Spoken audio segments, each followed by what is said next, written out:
Let's take a look at a trigonometric graph question here. We're given that fx equals to 2 minus 3 sine 3x and gx equals to 4 cos x over 2 minus 1. Part 1 and 2, we're going to state the least and greatest value, which is the same as the minimum and the maximum value. Now let's take a look at fx function first. The standalone number 2 is the middle of the graph. So we're going to write the least value. We take the middle, which is 2. 3 is the amplitude, so you minus to go down. So I minus 3, I'll get a negative 1. And the greatest value, we're going to take the middle, which is 2. We add 3 to go up. So 2 plus 3 will give me 5. Now let's do the same for function g. The standalone number is negative 1. So for the least value, I take the middle of the graph, which is negative 1. Amplitude is 4, so we go down. Minus 4, we'll get negative 5. And the greatest value, we'll take the middle of the graph, negative 1. We add 4.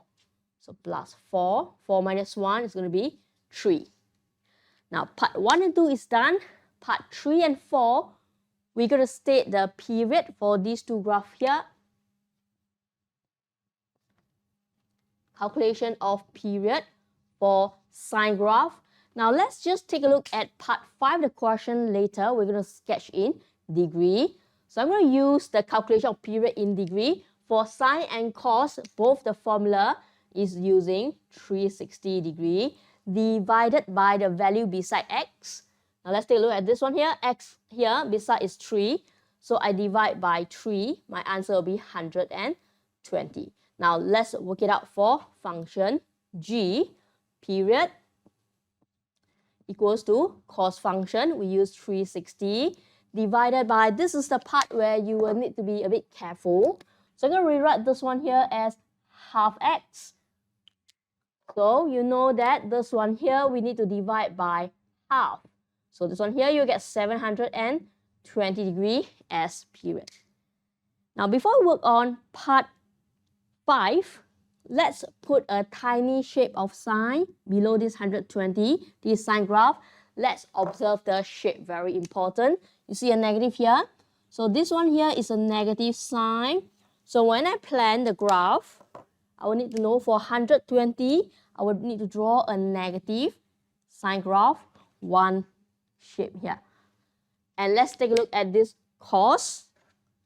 This is 4, so meaning this one here, I'm doing a positive cos graph. Let me draw a tiny shape near to this period here. So I know that I will need to draw this shape for 720. Now let's also take a look at this value here, 0 to 180. That means the x-axis planning will be between 0 to 180. So you can't draw until 720, you can't draw only until 120. You need to draw according to the question. So how do we do that? So let's just put number 5 here. The vertical axis here, let's take a look at the number we have. The lowest we have negative 5 and the highest we have 5. So let's just plan accordingly.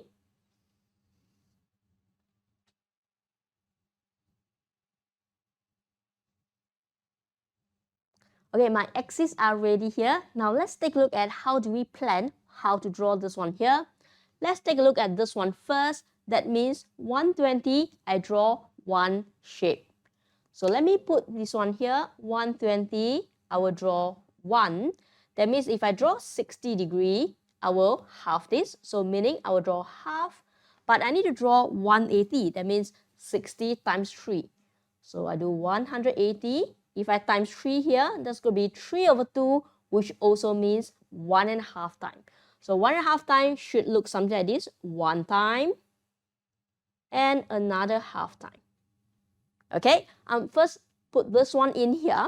So I'm going to split this 180 further here. So I will divide 3 and put this one as 60 and this one as 120. So from here to here, I'm going to draw one sine graph, and this is half. So now let's take a look at sine graph. Sine graph, we will start at the middle ends at the middle. So let's take a look at here. This is the middle of graph, which is 2. Now I'm going to plot 2 over here. I start with 2. And you will notice the center here is also 2. So I'm going to just plot it, center, and ending as 2 as well. Now let's take a look at the shape. For the shape, I'll go to the minimum first, which is -1. Now let's look at minimum point, which is here. And then I'll go to the maximum, which is 5. Let's look at 5 and draw a dot here. And we are ready to connect the dot. So let's do it for the first sine graph. Okay, first sine graph is done. We're going to repeat one more here, half the sine graph. So this one here is the starting point. Half the graph here will end at the center as well. So I'm just going to do the minimum value, which is over here. Let me just add half of the sine graph. All right, sine graph is done. Let's just use the same method, ratio, to find out how many times I need to draw for cos. For 720, we draw one of the cos graph. So if I draw 360, meaning I'm drawing half. Then I divide 2 again, 180, means I draw 1/4. Now, where's 1/4 of this graph here? This is one full graph. This is half the graph. 1/4 will be very funny. It's going to be somewhere here only. So this is 1/4 of the cos graph.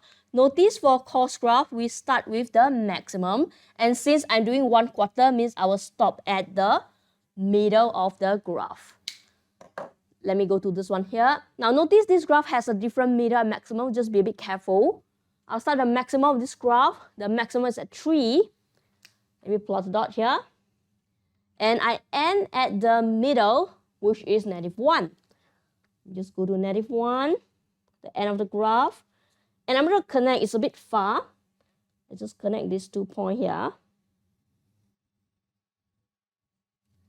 Okay, so it's going to be a very long line to connect from the maximum all the way to the middle of the cos graph. Now let's take a look at part 6 of this question here. Find the number of solutions to the equation. I've written out the equation here. Now we're going to arrange so that we can see one of these equations happens on the left and the other one happens on the right. So let me observe here. I need a 3, but this is 3 over 2. So I'm going to multiply by 2 each term. So I multiply this by 2. I multiply this by 2. So I get 3 sine 3x. And I multiply this by 2. I'll get a 3. All right. So I have this 3 sine 3x, but this one needs to be negative. So I'm going to move this one to the right-hand side. So what I will see is 4 cos x over 2 equals to -3 sine 3x plus 3. Or I can also write it as 3 minus 3 sine 3x. Next, you can observe this one. Or you can go and observe this one here. I need 4 cos x over 2, which I have it. But I need -1. So what we do here, we -1 both sides. So on the left, I'll have 4 cos x over 2 minus 1 equals 3 minus 1 will lead you to 2. And you will see this one, right-hand side is a function f(x). And left-hand side is the function for gx.